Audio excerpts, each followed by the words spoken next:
Hi, everybody. Welcome to the Guy, the Girl, and the Gay. This week, I chose Elf, which has nothing to do with gay, other than I guess you'll have a gay old time if they said that back then. But anyway, so yeah, and I was surprised that Tom, you've never seen this movie, right?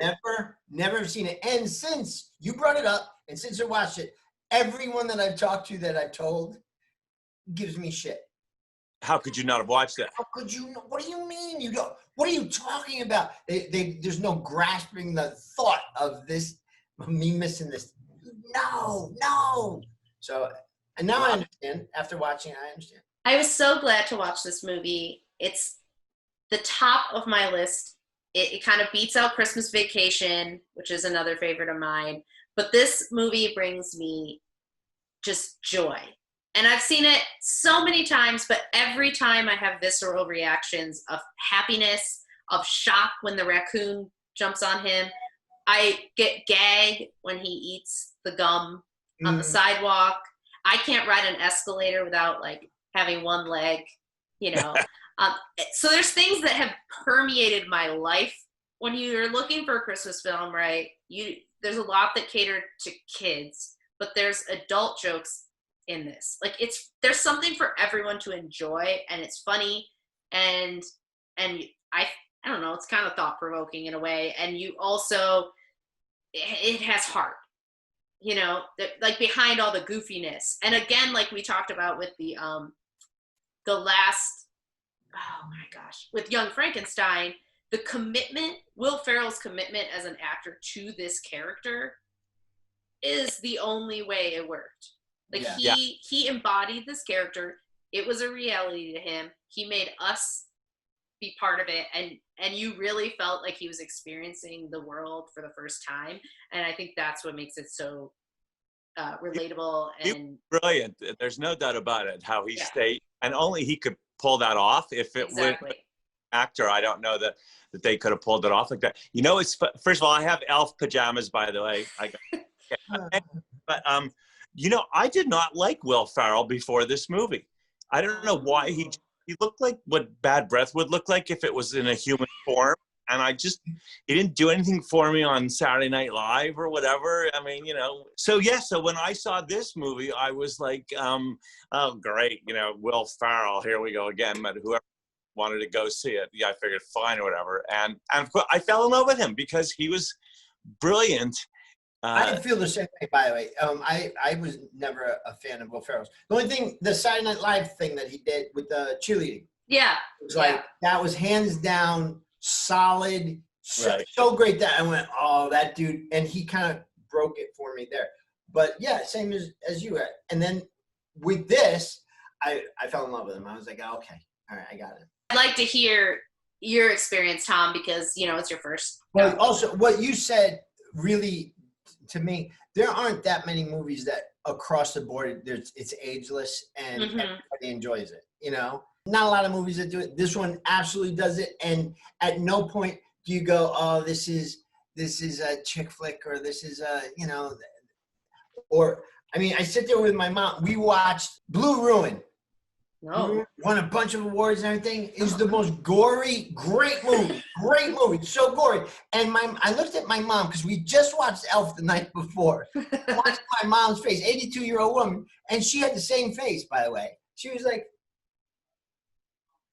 wow. Well, she wasn't pulling on her beard, but she was like, there's a little smile on her face. Oh, Ma, what are you doing? Stop. Anyway, but watching, knowing that it really does cross the board for little kids and stuff, I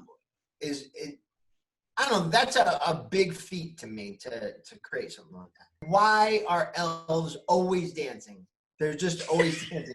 I just, that, as much as it sets the mood for this film, but I just go, you know, fucking North Pole has just got to be stressful as hell. You'd be like, yeah. And you just want to sit down in the corner and smoke a cigarette. You're like, I don't even fucking smoke. I just want to smoke a cigarette. The gum thing, I almost didn't get through that. I know, right? It's disturbing, but amazing. Why is it that, I mean, is it the way he was doing it? I don't know. He sets it up and he's like, remember, if you see gum on the street, it's not free candy. So it's in your head. So when he does it, you're like, oh, so wrong. Honestly, when he was going around and around in the whatchamacallit? The revolving door. In the revolving doors, and then he'd puke, and then he'd go back and do it again. And it's like, I've been there, I've done that. Or when he was like jumping on all the beds in the bed store. I mean, he like plays into everybody's inner child. You really always want to do all those things. You just can't, because there's going to be like people, watching or whatever. He did a really good job, I guess, because I bought it. Oh, you know, also having James Caan. Oh yeah. In a movie, in that type of movie called Elf, for everybody, it's James Caan, and he fits. But it brings a reality to it, which is really nice. Mm-hmm. Because James Caan doesn't pull punches. He's, when he acts, he's like, I know he pulled the director's side and went, I don't think I would do that like that. What if I grab him by the neck and I go, you know what I mean? It's like you go, this is the guy from The Godfather, and it fits. Well, that casting is really good, because we were discussing, like, because Jon Favreau directed it. Yeah. Oh, and okay. I think he write it too. So like I think he gives the people a lot of freedom.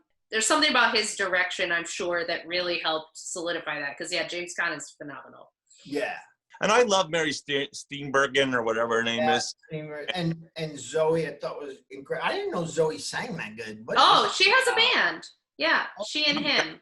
She's badass. Mm-hmm. But who sings Baby's Cold Outside by themselves? Who does that? I do it all the time. You do not. No, I swear to God. I sing it. I sing both parts.